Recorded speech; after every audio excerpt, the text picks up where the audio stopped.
한국에서입니다. 한국에서. 예, 뭐 전 세계까지 얘기하는 건 아니고요. 이거는 한국에서 미술 비평은 잘 기능하고 있다고 보시나요? 저는 잘 기능하지 않고 있다고 생각을 해요.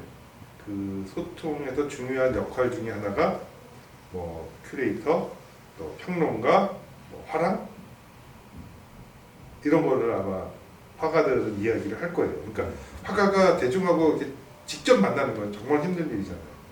사실 주변에 가까운 사람들 말고는 대중을 만날 일이 없는데 대중을 만날 수 있는 게 뭐 갤러리, 우리가 아주 흔하게 갤러리. 근데 요즘에는 뭐 SNS, 그죠? 뭐 많이 여러 가지 다양한 창구가 생기긴 했지만 일단은 그림 그리는 사람들의 기본적인 소통의 창구는 갤러리였었는데 그 갤러리에서 큐레이터나 비평가들이 작가를 발굴하고 해야 하는데 현대미술 자체의 그 난해함도 있다라고 생각을 해요.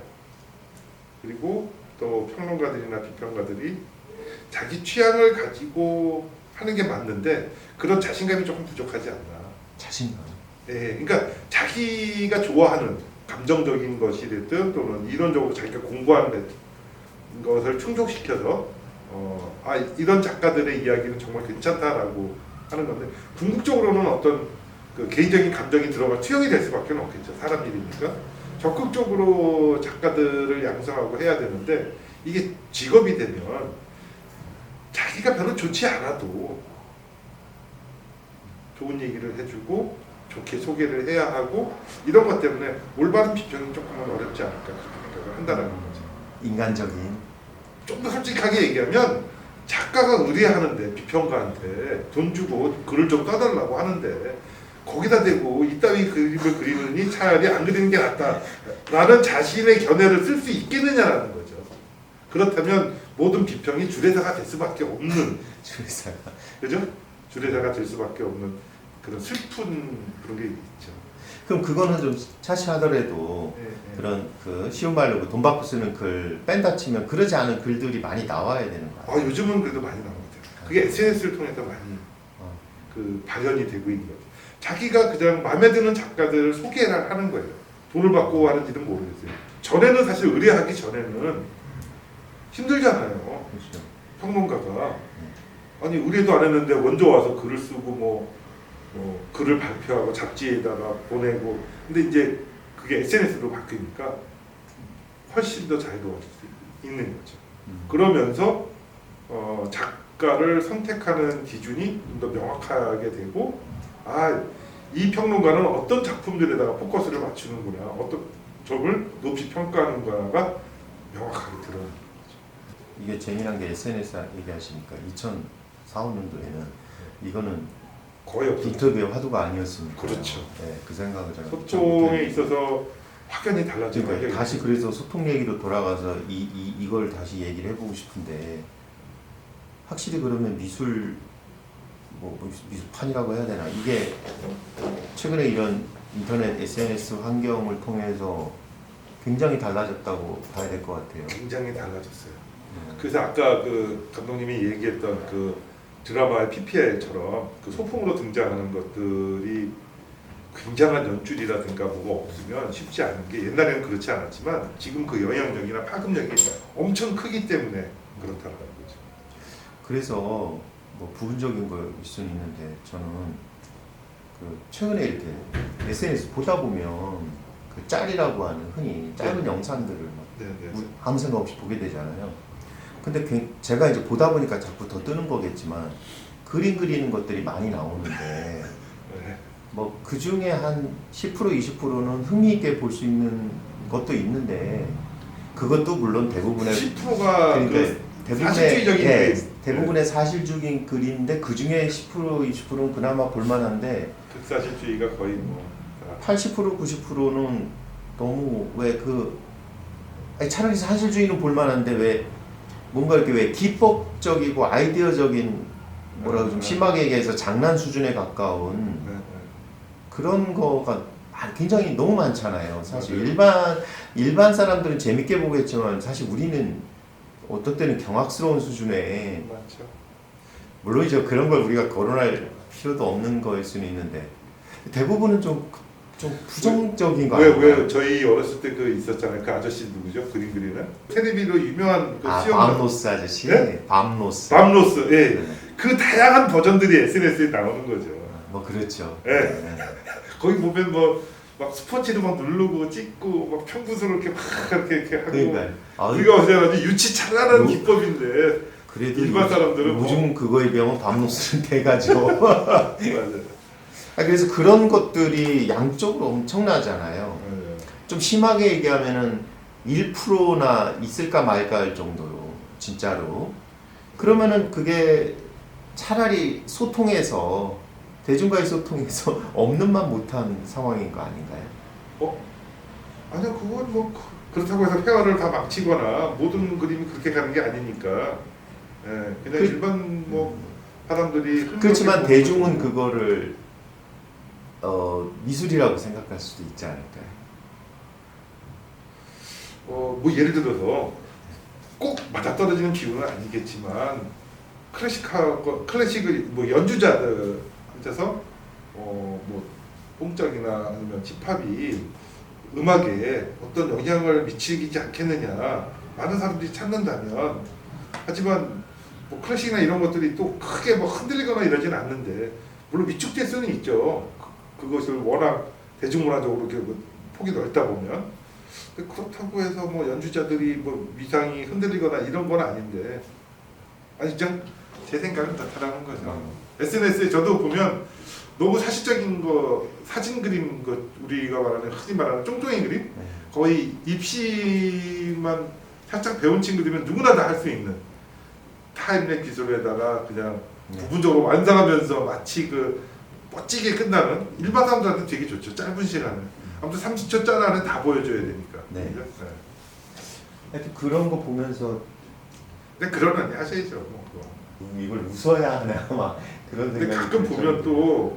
또 상상을 초월하는 막 나무 깎는 거 이런 거 보면 네, 그다음에 그건 또 아니 그런 건 돌멩이 참- 주워가지고 돌멩이에서 보석처럼 막 그래서 만들고. 제가 테크닉적으로 굉장히 이렇게 잘하는 거 그런 거는 차라리 볼만한 것 같은데 뭐 그런 거 많잖아요. 막 이렇게 뭐 줄매 달아서 뭐 물감통을 뭐 네, 뿌리면서 많아요. 이렇게 데미안어스트 그 핀 뭐 그런 페인팅 같은 사실 그런 작가 작업이 없는 건 아니지만 많이 있죠.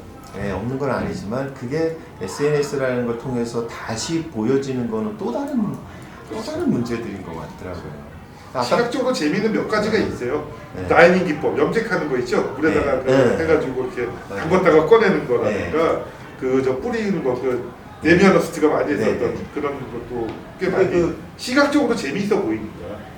근데 그 아까 고우 얘기 잠깐 하셨지만 그런 식으로 그러니까 이 현대에 와서 고우라는 화가를 대표로 해서 우리가 예술의 어떤 환상, 예술가상, 허상의 예술가상 같은 게 만들어지듯이 저는 이제 그런 SNS의 그런 엄청난 양의 그런 소비를 통해서 미술이라는 것의 어떤 이미지가 이상하게 형성되는 거 아닌가 아니야. 그런 생각도 일단 일반 사람들 입장에서 미술은 우리가 뭐 흔히 말하면 와 잘 그린다.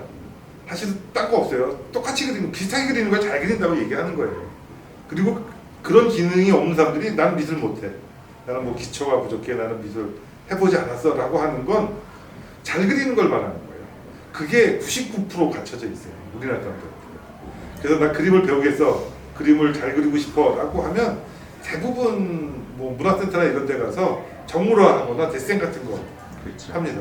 명암하는 거, 그다음에 이제 사진 보고 똑같이 그리는 거 이런 거 막 하거든요. 그걸 잘 그린다라고 생각을 해요. 네. 그러니까 대중적으로 그냥 하나의 놀이처럼만 생각하시면 돼요. 미술 비평, 네. 뭐 작가 분석, 네. 뭐 작품 뭐 분석 이런 것들이 지원지 작가 본인에게는 뭐라 그럴까요? 어떻게 역할을 하고 있는지 영향을 주고 있는지 뭐 이런 부분들이요. 가끔 보면 제가 생각하지 못하는 걸 꺼내는 분들도 계세요. 그래요. 네. 물론 그분들은 마치 사실은 글 쓰신 분이 되게 어려울 거라는 생각을 가져요. 왜? 작가는 아니니까. 에? 작가는 아니니까. 그 속을 완벽하게 알 수는 없잖아요. 그렇죠. 작가가 뱉어놓은 작품을 가지고 더듬는데 마치 장님이 해변가에서 그 모래밭에 떨어진 바늘 찾는 것처럼 막 더듬거리지 않나. 그러다 보니까 그 작가가 얘기하고자 하는 얘기랑은 좀 다른 얘기들 또 꼬집어낼 수 있다라는 거죠. 그런 면에서 좀 신선하게 들릴 수도 있다라는 거죠. 작가 입장에서 비평가의 이야기들이 나는 이런 생각을 안 했는데 이렇게도 볼 수 있겠구나. 그런 고민도 한번 해보게 된다는 거죠. 작가 본인도 모르는 그렇죠. 그런 것들을 예, 좀 다른 방향이라든가 시선들이 간혹 보인다는 거죠. 그거는 작가한테 굉장히 괜찮은 좋은 기능인 것 같아요. 너무 작가를 완벽하게 이해하고 작가랑 뭐 인터뷰도 하고 뭐 작품도 보고 뭐 엄청나게 많이 한다고 해도 그렇다고 그 살아온 인생을 어떻게 알겠어요? 그 경험이나 이런 뭐 얘기한 몇 가지 에피소드나 대표적인 이야기들로 해서 미루어 짐작하건대라고 쓰는 거겠지만 평론가들이 작가가 보지 못하는 것들도 보고 또는 때로는 작가의 방향과는 좀 다르게 지시할 수도 있고 저는 충분히 그럴 수 있다라고 그런 경험은 있으세요? 예. 그냥 아주 오래되지는 않았지만 다른 분의 썼던 글이 제 거를 이렇게도 보는구나 그러니까 했었던 경험이 있어서 예전에 제가 첫 번째 개인전 때인가 저도 모르는 어떤 평론가가 개인전 관련해서 글을 하나 써줘가지고 그 당시 무슨 이렇게 시사 잡지에 한 페이지 들어가 있는 걸 나중에 저 아는 사람들이 알려줘서 봤는데 이 사람이 날 어떻게 알아서 썼지 하고 나중에 알아보니 제가 갤러리에 준 사진 2장을 가지고 그 글을 써놔서 그냥 중간 과정에 그 스케치 그거 작업 나름대로 좀 재밌다고 그런가요? 생각해요. 이런 몇 개의 그 결과물을 가지고 어떤 하나의 세계를 만들고 상상하고 하면서 이야기를 짜맞추는 건 재미있는 게임인 것 같아요. 재미있는 거예요. 그럼 지금 지 작가님이 얘기하는 거는 그런 것 같아요. 작가의 작품을 통해서 작가를 들여다보는 순서랄까요? 이런 그 순서를 갖는 것 같고 이번에 인터뷰는 아니지만 예전에 인터뷰 할 때 이런 말 여기 좀 이따가 뭐 한번 보게 되겠지만 그 작가는 대체적으로 한국에서 미술 비평의 상황을 좀 회의적으로 보면서 네네. 작품을 보고 그 작가를 분석하지 말고 반대로 그 작가의 인생을 보고 작품을 분석하는 게 좋지 제가 한 얘기 않느냐. 아닌가요? 아니 이제 지금 지 작가님은 네. 작품 몇 개를 통해서도 역으로 추적해서 그 작가를 맞춰보는 것도 재밌지 않을까 그러니까 생각을 했습니다. 이게 이제 반대로 보는 것이 더 적절하지 않냐 뭐 그런 얘기도 있었다라는 거죠. 그게 전통 회화에서는 그걸 굉장히 중요시하거든요. 그 사람을 먼저 우리 정서상으로는 그 한때 미국에서 유행했던 약간 시건방지고 마약에 쩌들고 막 오만 잡지들 막 하고 그냥 예술은 예술대로 가는 거고 마치 그 사생활하고 작품 설계하고는 완전히 다른 그런 것들이 많다면 우리는 그게 조금 쉽지 않죠.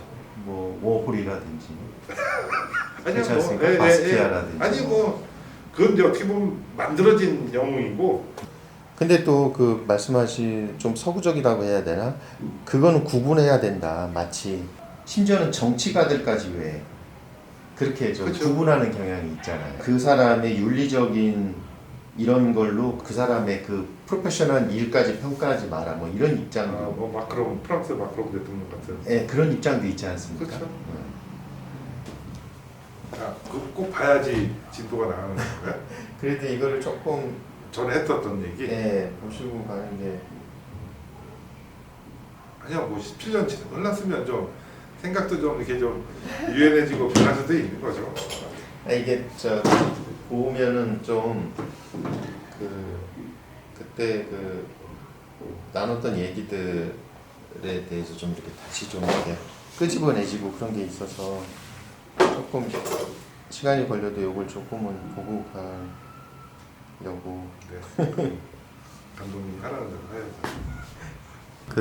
그 사람의 인생을 통해서 그 작가의 작품 세계를 들여다보는 건 어떠냐라는 얘기와 아주 훌륭한 얘기인데 예. 문제는 그게 막 작가가 활동할 때는 그게 쉬운 일이 아니고 나중에 평가를 받을 때 아마 중요하게 반영이 되지 않을까. 살아있는 동안에는 쉽지 않. 자기 비평을 개발을 뭐 해야지 않냐 뭐 이런 얘기도 요 있었거든요. 근래 트렌드가 대학에서 크리틱하는 바로 자기 비평이잖아요. 그리고 글쓰기 연습 많이 시키고 이 말빨 연습 많이 시키는 이유가 그 때문인 것 같아요. 그래서 요즘에는 아까 언뜻 보면서 느꼈던 것이 비평가는 비평가의 역할이 있는 거고 정확하게 알 수 없지만 그 사람이 생각하는 새로운 창작이니까 그게 만약에 조금 마음에 안 들고 좀 이상하다 그러면 본인이 써야죠. 자기 이야기는 자기가 쓰는 수밖에 없는데 그게 잘 안 되니까 그게 좀 잘 안 되니까 그런 비평가들이 도움을 받고 상부하는 관계가 되는 거죠. 뭐 약간 반복되는 얘기일 수도 있는데 작가와 비평가 또는 미술 이론가는 네. 서로 어떤 관계에 있어야 한다고 보시나요? 이상적이다 할까? 그렇게 질문할 수 당연히 있어요. 인생 관계죠. 인생 관계인데 작가만큼 힘드니까 자기가 어디에 소속이 돼가지고 자기가 생각하는 철학이라든가 어떤 시대 정신에 맞는 작가들만 선택할 수 있는 환경에 평론가가 몇이나 되겠어요, 대한민국에. 자기의 철학이나 시대 정신을 반영할 수 있는 그 글 쓰는 사람? 그건 거의 드물다. 굉장히 드물다. 그럼에도 불구하고 있긴 있겠지만 굉장히 드물죠. 근데 오히려 젊은 친구들이 그림을 그리는 작가들이나 글 쓰는 친구들도 오히려 큰 기대하지 않고 그래 어차피 이렇다면 적어도 그냥 나는 내가 좋아하는 것을 내 철학에 맞는 내 생각에 맞는 내 시대 정신을 반영하는 이런 작가들을 소개하고 싶다, 내 글을 쓰고 싶다 하는 경향이 조금씩은 있죠. 지금. 그리고 그 배경에는 SNS가 꽤 많이 비치고 있는 거죠. 그 말이 참 인상 깊은데 절대적이다라고 얘기를 하셨거든요. 아 제가 네, 네, 저도 깜짝 놀랐어요. 네. 그거 보고 내가 왜 이런 말을 했지? 근데 그 말을 지금 다시 풀어서 생각을 해보면 아마 그 말의 뜻은 제가 생각하기엔 그런 미평가나 이론가가 어떤 작가를 딱 이렇게 띄워주면 그게 작가가 사실 성공하는데 절대적인 영향력이 있다 이렇게 이해가 됐거든요. 현대미술에서는 그 근대 이후로 그리기 어려워졌으니까. 만약에 근대 이전이라면 어우 잘 그렸네. 아니 이 작가가 더 잘 그리는 것 같은데 이게 쉬운데 현대미술은 난해하잖아.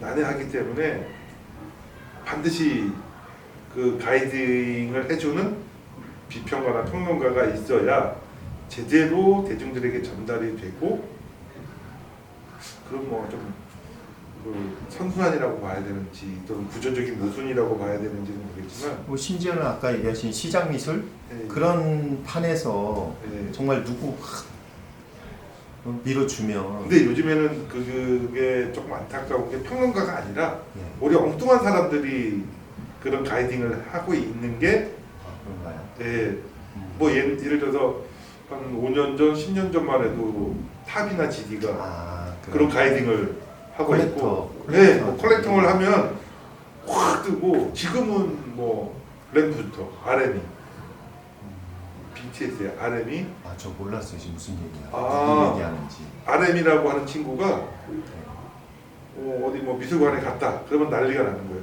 그리고 뮤라는 친구가 있어요. BTS에. 네. 이 친구가 그림에 관심이 있는지 미국에서 어떤 무명 작가 거의 그림을 샀다라는 것이 알려줘가지고 그 작가 아주 대박이 나. 너무 서글픈 거 아니야? 네, 슬픈 거죠. 네. 그래서 그 부분과 관련해서 원론적으로는 공생관계를 가지고 평론가하고 작가가 같이 해야 되는데 그런 건 사실은 교과서에 실릴 정도의 사람들 얘기인 거죠. 현실은 작가가 훨씬 힘이 없다고 봐야 되잖아요. 작가는 그렇죠. 지금 그냥 거의 뭐 공장 노동자 수준이죠. 뭐. 사실 작가는 없다. 그냥 어떤 조건들이 만들어지고 시스템에, 어떤 이론의 전폭적인 지지에 의해서 작가는 누구든 만들어지고 스타도 되고 한다라는 이런 관점이 있단 말이에요. 맞아요. 어떤 면에서는 그게 더 진실에 더 가까운 모습일 수도 있죠. 우리가 그냥 이론적으로 학교에서 배웠던 교과서적인 네. 그런 얘기들이 앞으로 그러니까 앞에서 한 거라면 지금 감독님이 얘기하는 게 어떻게 보면 더 현실에 더 가까울 수도 있죠. 현실의 모습, 적나라한 마치 그 매트릭스 네. 가상 세계에서 네. 나와가지고 현실은 그 완전히 그 사막 같은. 그러니까 훌륭한 작가, 뭐 좀 더 과하게 얘기해서 천재적인 작가 이런 거는 사실 의미도 없고 실제 없고 결국은 만들어지는 거 아닌가라는 좀 극단적인. 저는 개인적으로 그렇게 생각해요. 많이. 특히 대표적인 게 데미안 허스트가 바꾸는 사치에 의해서 키워지고 만들어지고 아이돌처럼. 뭐 제프 콘스도 마찬가지지만 뭐 대부분 세계적인 작가들은 다 거의 사실 그것도 그리고 그거에 대해서 뭐 작가가 막 비판을 해. 다 비판하다 보면 그것도 궁색해져. 그렇죠. 그렇잖아요. 왜냐면 내가 메이저가 아니니까. 그러니까요. 메이저 욕하는 거 같은 그런 꼴이 되는 거죠. 또 요즘 세상이 전 좀 불만인데 누가 어떤 비판을 하면 그 사람이 그 비판을 하는 자격 정도 성공해야지 마치 비판할 자격이 있는 사람처럼 돼 있잖아요. 우리나라는 좀 그런 게 없잖아요. 네. 성공한 사람들이 얘기하는 거는 되게 소중한 거고 하다못해 에피소드나 뭐 아무튼 뭐 말도 안 되는 얘기들도 다 아름답게 포장이 되고 그러다 보니까 성공하면 그 사람의 과거가 다 정당화되고. 그렇죠. 네. 그런 거 그냥 말 그대로 위너 테이크 그렇죠. 거의 그런 사례인 것 같아요. 승자독식 사례. 최근에 뭐 그런 선거도 있었지만 네. 이거 끝이야 아마. 근데 그런 부분에 대해서는 참 시대 유감이긴 해요. 일단 남는 건데 괜히 남는 건데 참아야죠. 뭐 여담입니다만, 뭐 지금 이걸 쓰지는 않겠지만 예전에 지 작가님 그 서초동 그 집회에 참가하고 했던 거 찍혔잖아요. 아마 맞아 조국 그 장면은 좀 쓰게 되지 않을까 싶어요. 그걸로 대신해 주시면 되겠네요. 다른 주제와 관련해서. 씩씩거리고.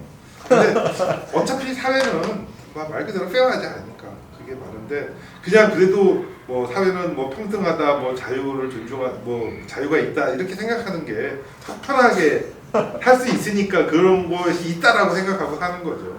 근데 정말 진실을 알면 진짜 참혹하죠 사실은. 방금 얘기하신 게 2005년하고 맞다 하면 너무 웃길 것 같아요. 지구도 마찬가지예요 사실은. 마찬가지예요 사실은. 크게 바뀐 건 없는 것 같아요. 엄밀하게. 그런 얘기를 하시면서 지 작가님 이렇게 생활하는 걸 보면 그런 말에 비해서는 너무 긍정적이고 열심히 사시는 것 같아요. 열심히 사는 척하는 거죠. 열심히 사는 척하는 거죠. 근데 아까 되게 중요한 것 중에 하나가 현대미술의 큰 특징이 다양성, 이제 다원주의잖아요. 네. 그래서 비평가들도 어려워요. 어떤 기준이나 방향이 있는 게 아니기 때문에 작가마다 각자 다른 언어, 자기만의 언어로 자신의 방향을 향하고 있으니까 사실은 비평가들이 뭐 비평을 하는 이런 것들이 정말 어렵죠. 기준이라든가 이런 것들이 무색해지게 다원화되어 있어요. 개별적인 다 케이스 바이 케이스 다 다른 이야기들을 해야 되기 때문에 참 어렵죠.